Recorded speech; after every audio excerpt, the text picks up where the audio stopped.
Seigneur, ta parole est grande, elle demeure à jamais. Ta parole est infaillible, rien ne peut la supprimer.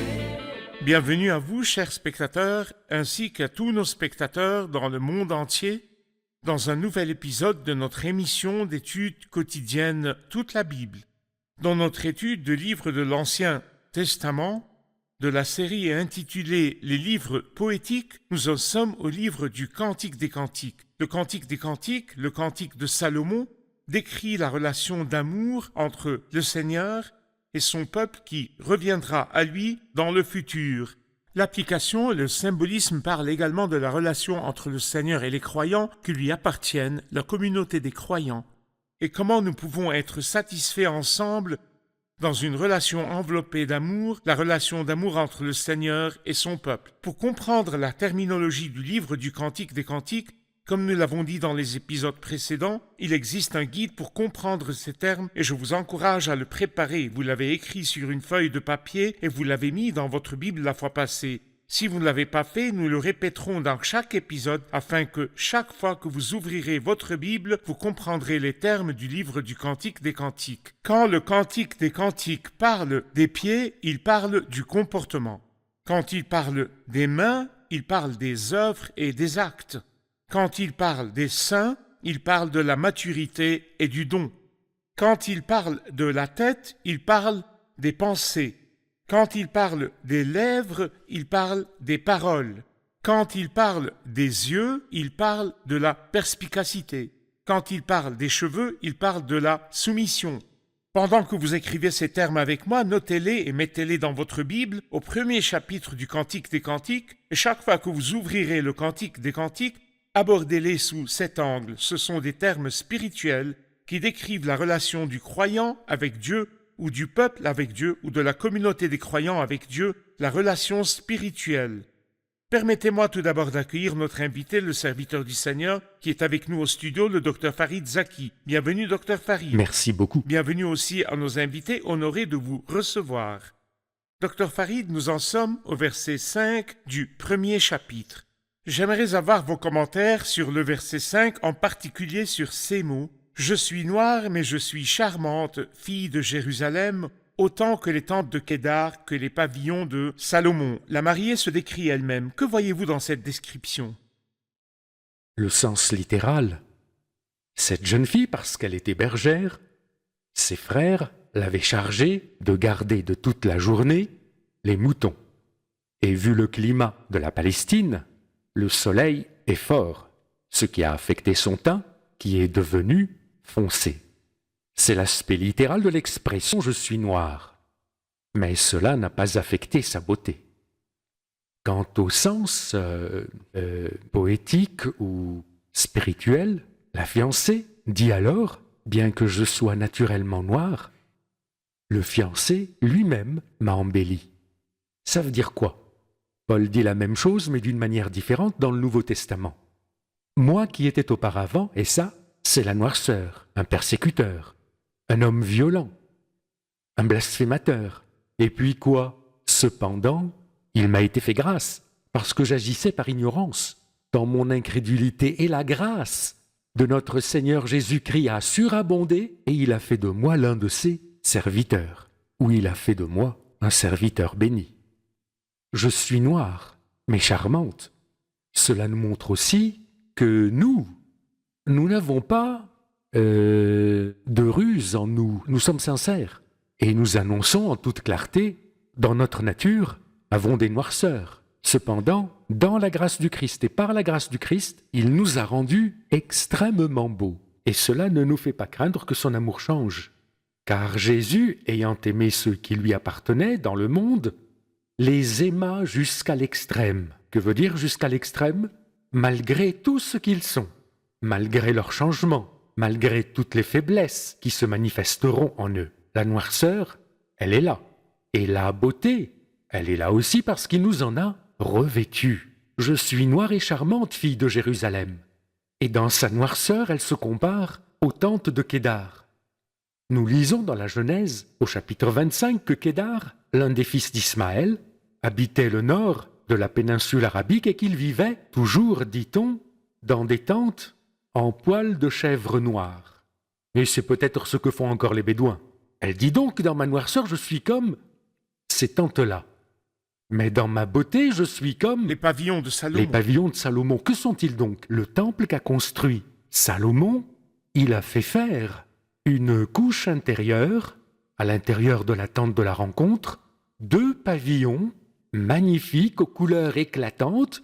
Quiconque les regardait était frappé par leur beauté. Parfait. La noirceur parle de son état originel, mais la beauté est l'œuvre de la grâce de Dieu en elle. Tout à fait. Et bien sûr, nous rappelons toujours à nos chers spectateurs que cela dépeint une image de la relation entre le croyant et Dieu, de la relation d'amour entre le croyant et Dieu. Nous ne parlerons pas maintenant de Salomon et de l'épouse terrestre ou de l'épouse qui fait partie de son du peuple peuple, mais nous terrestre. parlerons de la relation entre Dieu et le croyant.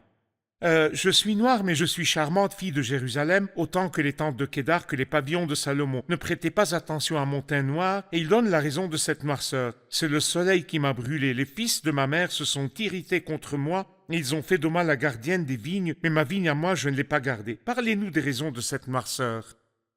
La raison qu'elle donne, c'est le soleil qui m'a brûlé. Il y a un autre très beau sens aussi. Le soleil représente les épreuves brûlantes. Ne soyez pas surpris de la fournaise qui sévit parmi vous et qui affecte parfois la psychologie du croyant et le rend courbé, brisé. Et la fiancée dit, ou même un croyant mis à l'épreuve, il dira, qu'importe, le soleil m'a brûlé, mais vu d'un autre angle, son amour pour moi a guéri ma douleur et a guéri mes blessures causées par la chaleur du soleil à laquelle j'ai été exposé. Il y a des croyants éprouvés, et le Nouveau Testament nous parle de ces croyants-là, mais qui ont trouvé dans l'amour du Christ ce qui les renouvelle et les stimule. Parfait. Nous allons faire une pause puis prendre une question du public. Chers spectateurs, je vous retrouve après la pause. Ne quittez pas. Les rayons ultraviolets peuvent traverser les nuages. Et donc, le soleil peut nous brûler, même les jours où le ciel est nuageux, sans même que nous nous en rendions compte. C'est pourquoi les médecins recommandent de ne pas s'exposer au soleil ou de rester sous ses rayons, même les jours où le ciel est nuageux. Beaucoup de gens pensent qu'ils peuvent venir à la lumière de la présence divine sans le Christ. Mais je leur dis que personne ne peut comparaître en présence du Dieu saint sans la couverture de la justice de Dieu, c'est-à-dire le Christ.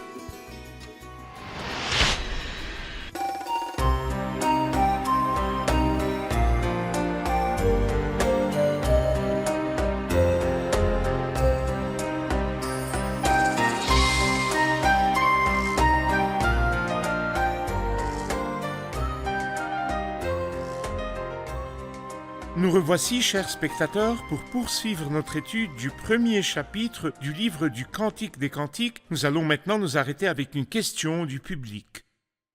Au verset 6, il est dit « Les fils de ma mère se sont irrités contre moi. Pourquoi se sont-ils irrités contre elle ?»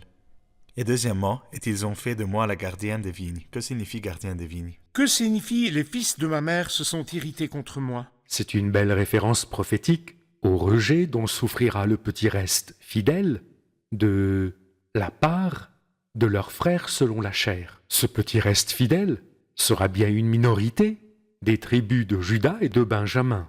Leurs yeux s'ouvriront et ils refuseront d'adorer le prétendu prophète et s'attacheront au roi, le vrai roi, le Messie qui viendra dans la phase de la grande tribulation dans la qui grande suivra tribulation. l'enlèvement de l'Église. Tout à fait. Ils s'irriteront contre eux. C'est ce qu'elle dit. Mais dans l'application spirituelle aujourd'hui, nous trouvons le croyant parfois détesté. Beaucoup de gens le détestent. Dans les cercles les plus étroits comme dans les plus larges, les ennemis extérieurs peuvent harceler le croyant. Mais quand le croyant est harcelé par sa C'est propre quelque chose famille, d'étrange, sa propre famille, bien sûr. parlez-nous de cette partie à encourager le croyant qui se sent seul au milieu de sa famille et qui a l'impression que toute sa famille est contre lui. C'est vrai, cela arrive souvent aujourd'hui à quelqu'un qui a accepté le Christ alors que les membres de sa famille ne connaissent rien au Christ, alors il est rejeté, même parfois privé de ses droits, et nous pouvons rencontrer beaucoup de ces personnes aujourd'hui que la grâce de Dieu a visitées, mais dont les familles sont très éloignées de la personne du Christ, mais nous les encourageons et leur disons « vous n'êtes pas seuls ». Et le Seigneur Jésus apprécie, et le Seigneur Jésus a dit que celui qui m'aime plus que son père, sa mère, son frère ou sa sœur sera un disciple très précieux à mes yeux, et sa récompense présente. Il recevra au centuple dans le temps présent et la vie éternelle dans le futur. Celle qui n'est pas aimée des fils de sa mère dit au verset 7, « Toi que mon cœur aime, révèle-moi, où tu conduis ton troupeau, où tu le fais se reposer à midi. » Parlez-nous de ce désir à l'égard de celui que son cœur aime. Il y a un très beau lien entre « se sont hérités contre moi » et « révèle-moi ». Il semble que la persécution des gens nous pousse davantage à nous attacher au Christ, car lorsque pour nous tout va bien, nos désirs spirituels se réduisent.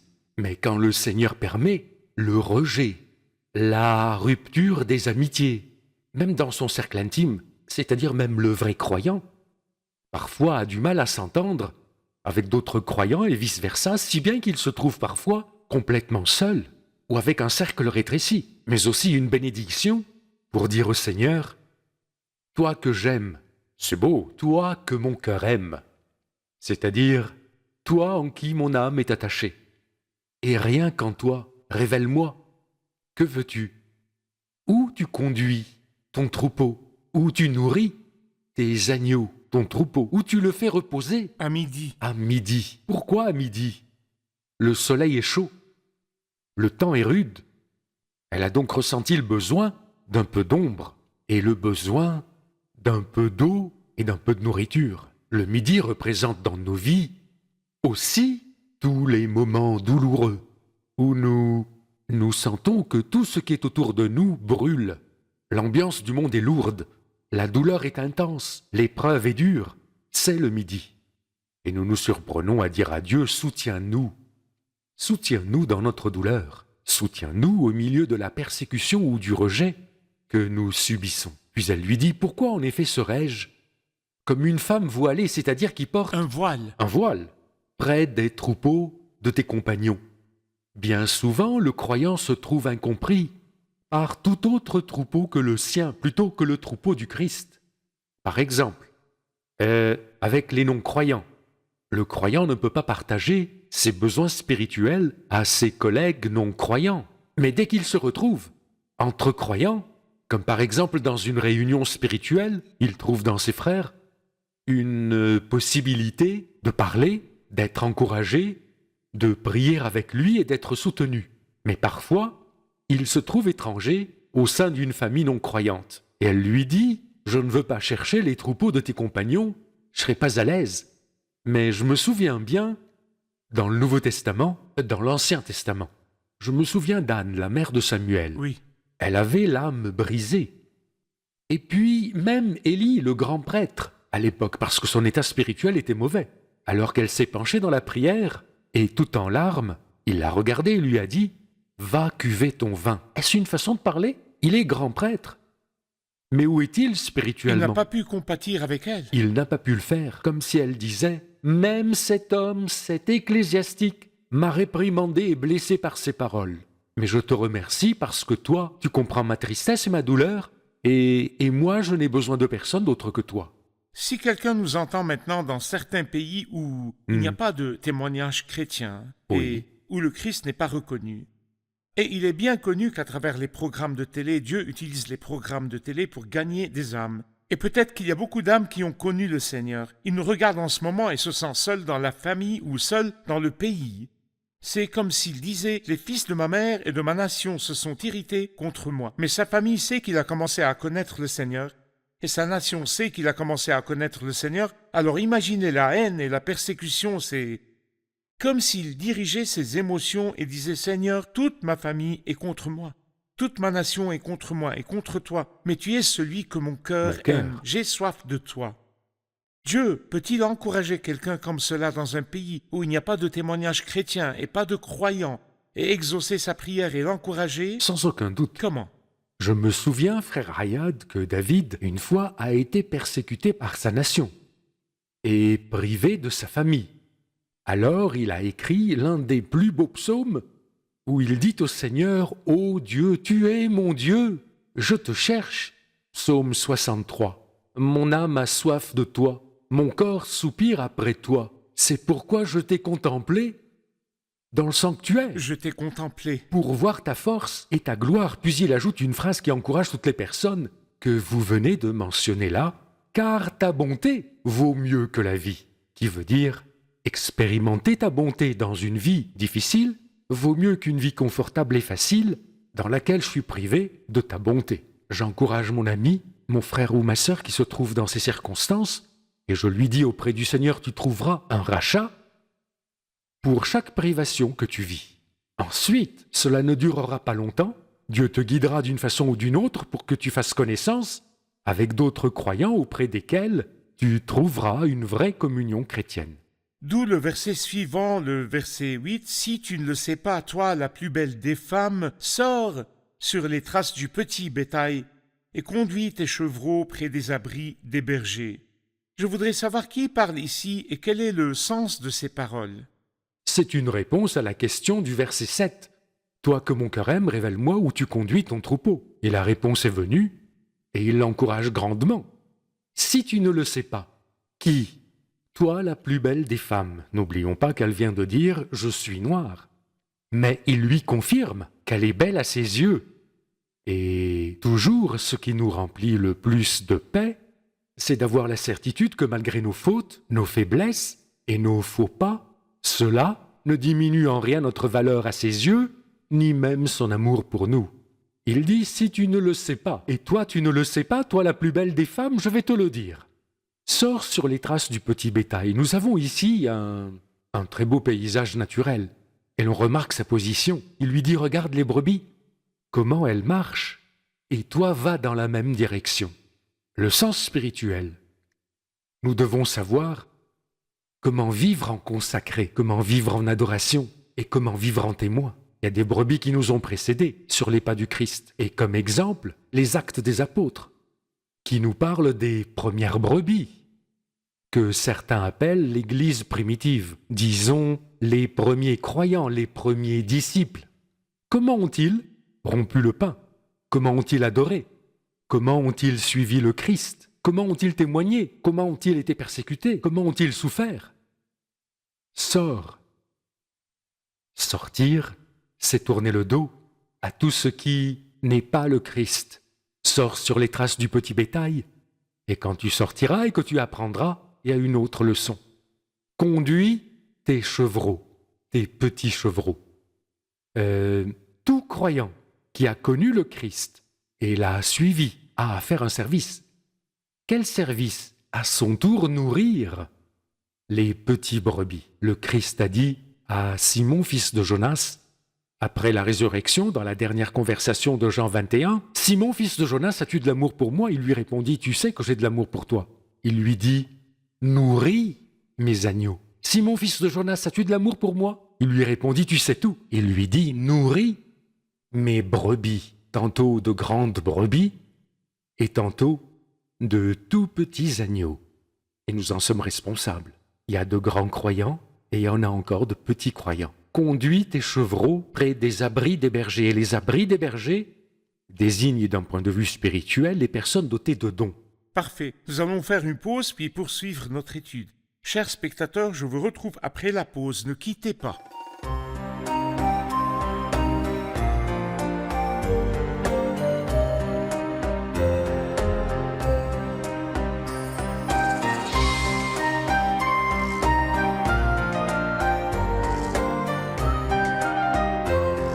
Nous revoici, chers spectateurs, pour poursuivre notre étude du premier chapitre du livre du Cantique des Cantiques.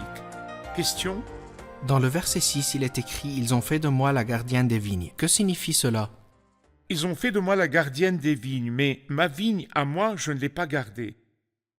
Gardien ou gardienne signifie concierge. Et jusqu'à ce jour, nos frères des pays arabes, Syrie, Liban, Jordanie, appellent le concierge d'immeuble aussi gardien. Et là aussi, elle dit que ses proches ont fait de moi la gardienne ou la surveillante de leur vigne, ou celle des autres. Malheureusement, ce qui est arrivé, c'est que j'ai négligé ma vigne. Spirituellement, c'est que nous nous sommes occupés à servir les autres aux dépens de notre édification. Et le résultat, c'est que nous sommes en train de servir, et nous, on ne se construit pas, ce qui nous conduit à une faiblesse. Veille sur toi-même et sur ton enseignement. Je veille à mon édification, à mener une vie saine, ensuite j'enseigne les autres. Parfait, parfait. Quand il dit « Toi que mon cœur aime », verset 7, « Révèle-moi où tu conduis ton troupeau, où tu le fais se reposer à midi ». Il utilise deux mots, conduire et faire reposer. Et vous avez dit que conduire signifie Oui. nourrir. Alors pouvez-vous nous dire que signifie faire reposer? Les brebis, après avoir brouté, se reposent. Et le repos, c'est le calme et la tranquillité des brebis rassasiées. Elles ont l'air comme ça très belles, mais quand elles ont faim, elles ne peuvent pas s'asseoir, se reposer. Elles sont debout et recherchent des pâturages, de l'herbe verte, et ne les trouvent pas. Mais lorsque le berger les conduit dans un pâturage, elles se calment, broutent, boivent.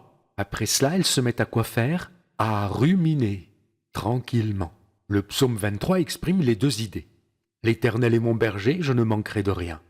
Il me fait prendre du repos dans des pâturages bien verts. Il me dirige vers une eau paisible. Les pâturages verts signifient qu'elles sont rassasiées. De l'herbe verte. Et quand elles ont terminé, que font-elles? Elles se reposent, s'allongent, se délassent et ruminent ce qu'elles ont brouté. Sur le plan spirituel, parlons-en spirituellement. Nous ouvrons la Bible et nous nous nourrissons de la Bible. Que signifie ruminer? Ruminer ce que l'on a entendu. Oui. Cela signifie, comme vous l'avez dit au début des épisodes, qui veut bien étudier apporte une feuille et inscrit les sens des mots du livre, et après l'épisode, continuer à réfléchir et à méditer sur tous leurs sens. Dans les réunions, on écoute un sermon, c'est insuffisant, et on l'oublie en sortant. Mais de retour, à la maison, nous méditons, ou parfois, avec le progrès, nous téléchargeons des sermons sur nos téléphones mobiles et nous les écoutons en voyage ou dans les moyens de transport. Mais il est bon que chacun de nous prenne le temps de méditer, comme pour remâcher la nourriture que nous avons mangée. Il ne suffit pas donc d'entendre la parole Non. de Dieu, mais il faut méditer la parole de Dieu, se l'approprier, s'en nourrir, la faire nôtre et dire au Seigneur « Que veux-tu que je fasse ?» et s'unir à la parole parce qu'il est dangereux d'entrer dans une église, d'écouter un sermon et de repartir et d'oublier ce que l'on Et a tout entendu. oublier. Mais il est bon de manger puis de ruminer ces sermons et de se les approprier. Tout à fait. C'est pourquoi, si tu ne le sais pas, toi, la plus belle des femmes, sors sur les traces du petit bétail et conduis tes chevreaux près des abris des bergers. Vous avez dit que ceux qui viennent au Seigneur amènent ensuite des gens au Seigneur Oui. et ont un rôle ministériel auprès des autres. Je ne sais pas pourquoi mon esprit va vers l'autre angle, ceux qui connaissent Dieu par d'autres religions que le christianisme. Oui. Ce rôle s'arrête-t-il à la connaissance du Seigneur ou a-t-il une autre responsabilité à l'égard des autres? Sans nul doute, il a une responsabilité. D'abord, il doit vivre la vie du Christ qui va toucher les autres. Vous avez parlé d'un homme qui vivait parmi ses parents. Et ils ne savent pas encore qu'il a reçu le Christ. D'accord? Et aussi qu'il l'adore. Donc la première chose à faire est de veiller à ce que son comportement et son attitude soient comme le Christ. Et lui demander, Seigneur, donne-moi un amour inconditionnel, donne-moi de les servir, de pardonner, donne-moi de la patience, de l'endurance. Et après cela, quand une porte s'ouvre, qu'est-ce qui t'a changé? Quel est ton secret? Il dira, j'ai connu le Christ et il vit en moi. Ce témoignage commence à produire ses fruits. Et en fait, ce que je dis là est vécu. Et beaucoup viennent nous dire que notre façon d'être et de faire a été à l'origine, chez certaines personnes, à demander le livre qui nous a changés, à vouloir écouter le Christ. Merci, Dr. Farid. Revoyons l'épisode avec les invités. Qu'avez-vous appris de l'épisode d'aujourd'hui? Même si je ne suis pas beau à l'intérieur et que je n'ai rien en moi de bon, Dieu me voit différemment. Il me voit beau et sauvé par la grâce. Parfait. Amen. Victor? Le soleil représente les épreuves brûlantes que traversent les croyants, et c'est l'amour de Dieu qui nous permet de surmonter les difficultés des épreuves. Parfait. Amen. Je veux vraiment remercier Dieu pour tous les moments difficiles dont il s'est servi dans ma vie pour me ramener à lui. Et je lui dis, tu me suffis, tu es mon bien-aimé et tout ce que j'ai dans la vie. Merci, que Dieu vous bénisse. Merci, Dr Farid, que Dieu vous bénisse. Merci.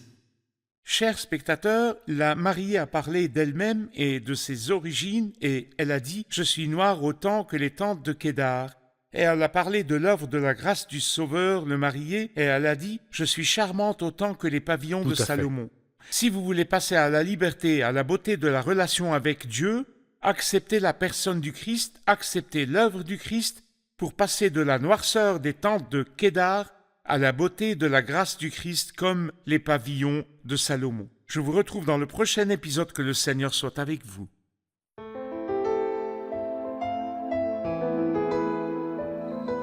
Seigneur, ta parole est grande, elle demeure à jamais. Ta parole est infaillible, rien ne peut la supprimer.